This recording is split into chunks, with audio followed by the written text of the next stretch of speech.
So do you enjoy the content here on Thoughtful Faith?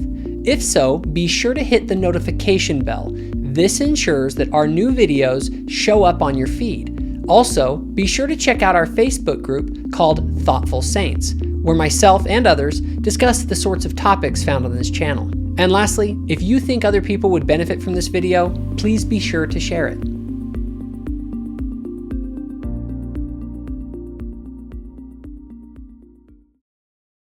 Hey guys, so before we get into today's video, I wanted to recommend everyone check out the Saints Unscripted Faith and Belief videos. These videos do an excellent job of breaking down the controversial topics many church members struggle with or don't understand.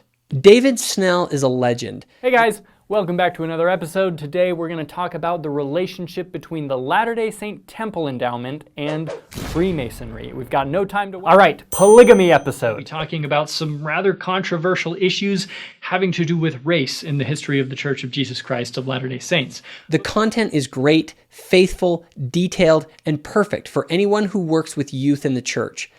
It's important that we discuss the hard issues in the church, and David's videos on Saints Unscripted are a great resource. So go to YouTube and search for Saints Unscripted, and then check out their Faith and Beliefs videos. You won't regret it.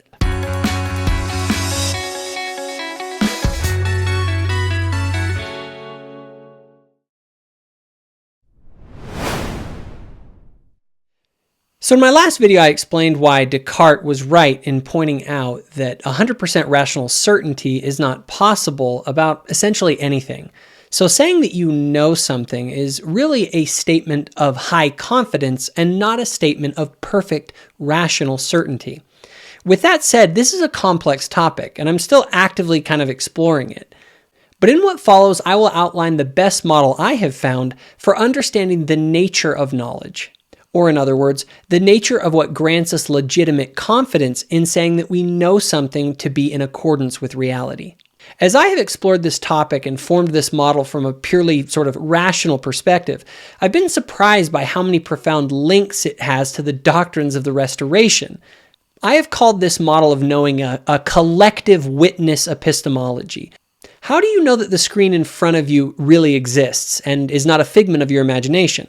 Well, your eyes, and if you want your hands, are witnessing to you through your sensory data that it's real. It could be a dream or the product of the Matrix, but you are probably 99.9% confident that it's real due to the witness of this sense data. But why do you trust sense data? Well, probably because sense data, via your lived experience as a conscious being, has been extremely reliable in helping you to navigate physical reality. It works and gives you the outcome that you want.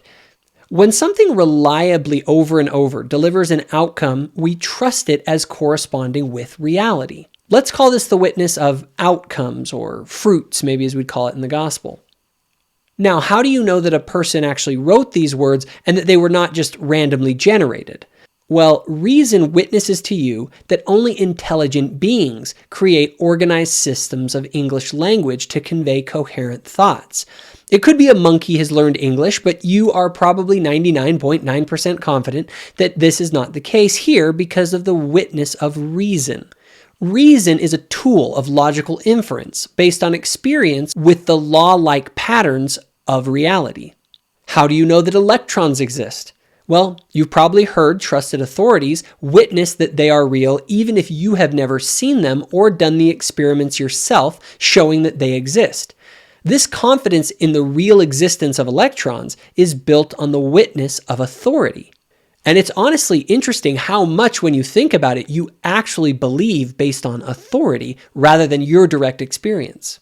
How do you know that it's wrong to pour boiling water on a sleeping baby? Well, it probably is witnessed to you by your own intuition. It's just self-evident. It's possible that right and wrong are not part of reality, but you certainly don't act that way. And you act as if you know with 99.9% confidence that some things are wrong due to the witness of your own intuitions. So let's review. We now have 5 witnesses: intuition, outcomes, sense data, reason, and authority. Now there may be many more, but for now, these are the ones that come to mind. So let's go back to our original question. How can we be confident that something is actually true? Or in other words, that it conforms to reality? The answer is witnesses. All 5 of these faculties act like independent witnesses to the nature of reality that we all use every day to navigate being in the world. Let's think of it this way. Let's imagine that you're a judge and a single witness comes in and describes an accident to you. You might be confident that, to some degree that they're telling the truth, but when 4 additional witnesses come in and say that they saw the exact same thing and describe it in the exact same way, your confidence goes up even higher. This is how knowledge works. We never have 100% rational certainty, but we can be more or less sure of any given proposition based on the number and nature of the witnesses that convey to us that this is real. So why only these 5? Well, to be honest, I'm not sure that these are the only 5 witnesses. This is just a model. And these 5 witnesses, though, in my experience, and if you look around, seem to be the most common things people legitimately refer to when they claim a level of certainty about something. In addition, we often run into the problem where one of the witnesses says one thing, but another witness says another thing. For example, in physics, our own sense data tells us that time does not slow down just because we're moving at higher rates of speed. But the authorities have told us that according to their experiments that it does. There are all sorts of things that we accept as true despite them contradicting our direct experience. There also are things in our direct experience that we act as if they are true despite us not being able to offer any sort of empirical evidence for it. For instance, we act as if racism, animal abuse, and child molestations are contrary to some sort of a moral law, despite that being essentially entirely derived from our intuitions. The reality is that we do the best that we can to navigate reality with the witnesses as our guide. Some witnesses are more suited to certain types of questions. Other times witnesses conflict, and we are forced then to reduce our confidence in a given proposition. But fundamentally, at the end of the day, it still is the witnesses that give us our confidence of anything. Just look at what others or yourself appeal to when you try to justify a given position. In this video, for instance, I am appealing to reason. But if I said in this video that the universe was billions of years old, and you asked me how I knew that, I would probably appeal primarily to authority. If you asked me how I knew that the scientists were worth trusting, I would probably appeal to outcomes. Just look at how much the scientists get right. Do you see what I'm saying? People essentially always look back and appeal to one of these 5 witnesses or some combination of these witnesses to back up what they're saying and justify what they say they know is true. Anyone can have an arbitrary opinion about anything with no basis. But when a person is able to back up what they say with these witnesses, then we become more confident that what they are saying is not just a mere arbitrary opinion, but that it actually may be true and in accordance with reality. And now that you know a little bit about this model, you will see it all the time. Also, what you may come to realize is that the way people feel about these witnesses and which ones they prioritize and how they apply them is the foundation of a person's worldview.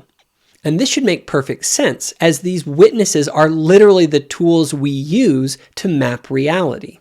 It's my belief that those who refuse to account for all of these witnesses will be limiting their view of reality, and those who overemphasize or misapply them will end up with a distorted view of reality, even if they're quite sincere.